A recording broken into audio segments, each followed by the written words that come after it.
You've decided to associate yourself with Tommy Robinson, who is a far-right thug, who has been spewing utter horrible Islamophobic, anti-Muslim rhetoric. Piers Morgan reacts to Tommy Robinson's controversial remarks about Sadiq Khan.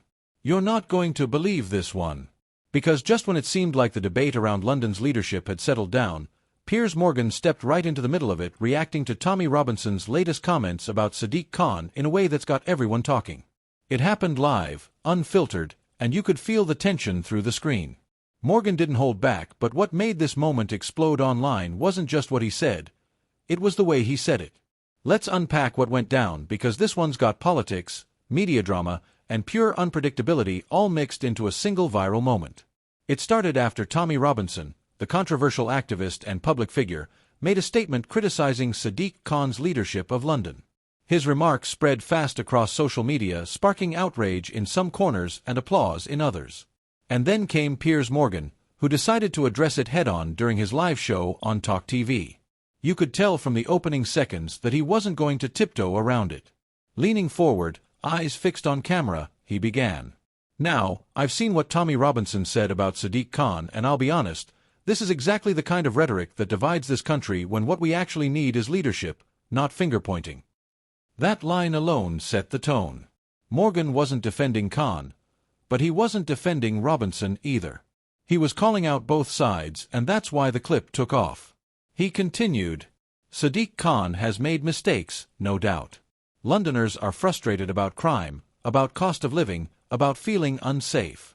But turning it into a personal vendetta doesn't fix the problem, it just fuels the outrage machine. The studio went quiet.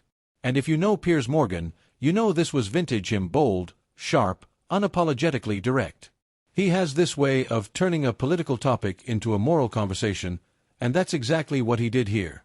He added, with that signature Morgan pause, "We've reached a point where people would rather shout about who's to blame than talk about real solutions.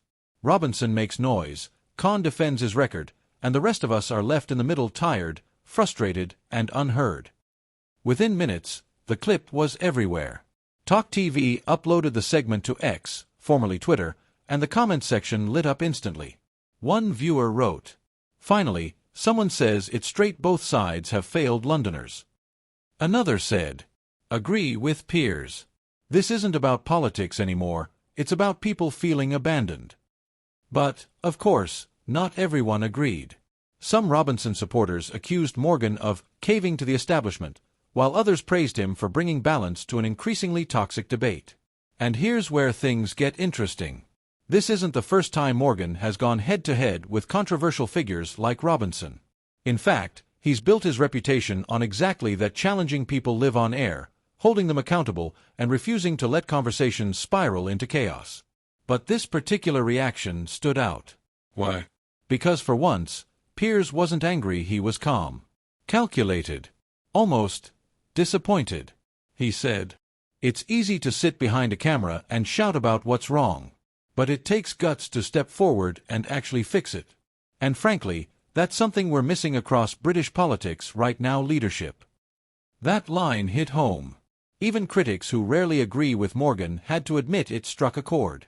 Political commentators quickly jumped in with their own takes. One BBC analyst remarked, "Piers Morgan's frustration mirrors what a lot of ordinary Brits feel: tired of the noise, craving solutions." Another commentator from The Spectator said, "Piers Morgan isn't defending anyone here. He's calling out the political class, left, right, and populist alike, for failing to bridge the gap with real people." And that's exactly why this clip didn't just make headlines, it stayed in them. Meanwhile, Sadiq Khan's office declined to comment directly on the broadcast but released a statement emphasizing unity, saying, "The mayor believes in bringing communities together, not tearing them apart. London's strength lies in its diversity and shared values."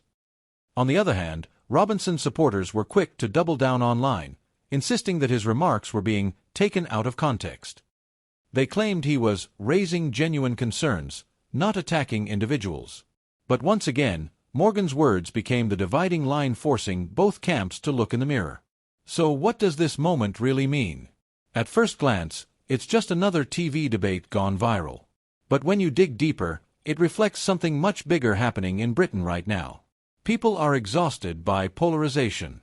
They're tired of the shouting matches, the finger-pointing, and the endless back and forth between political extremes. They want straight talk, the kind Piers Morgan just delivered. And whether you agree with him or not, he's tapped into a powerful undercurrent. The sense that Britain has lost its middle ground. As one social media user perfectly summed it up, Piers Morgan said what a lot of us have been thinking: it's not about left or right anymore. It's about who's actually listening. And maybe that's the lesson here. Because while everyone was busy reacting to what Tommy Robinson said, and how Sadiq Khan would respond, it was Piers Morgan who managed to shift the conversation back to what really matters: the state of the country itself. Now, people are asking, will this spark a broader debate about leadership in London? Will figures like Morgan keep pushing for more accountability from both sides of politics? Whatever happens next, one thing's certain: that short, 3-minute segment has once again reminded Britain why Piers Morgan remains one of the most talked about voices in the media. And in today's world, that's exactly what makes him impossible to ignore. Because sometimes, it's not the loudest voice that matters most, it's the one that dares to say, enough.